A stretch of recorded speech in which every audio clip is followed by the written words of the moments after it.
parle d'un produit indispensable à avoir dans sa trousse de maquillage.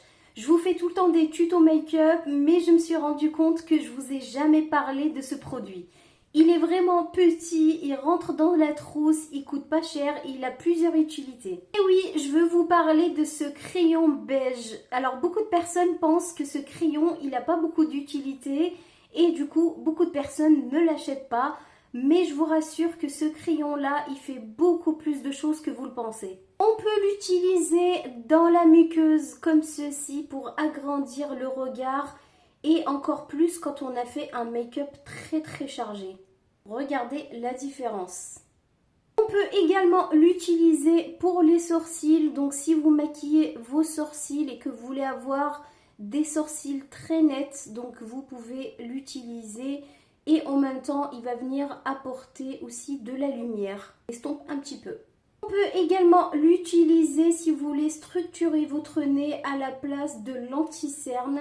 Il est très subtil et vous allez mieux le travailler.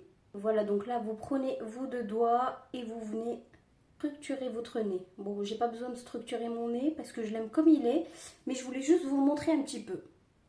On peut également l'utiliser au coin interne si vous n'aimez pas mettre de l'highlighter et vous estompez un petit peu et ça va apporter de la lumière.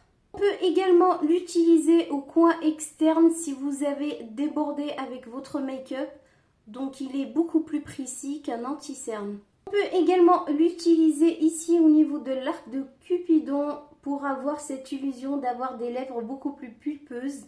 On vient bien évidemment estomper.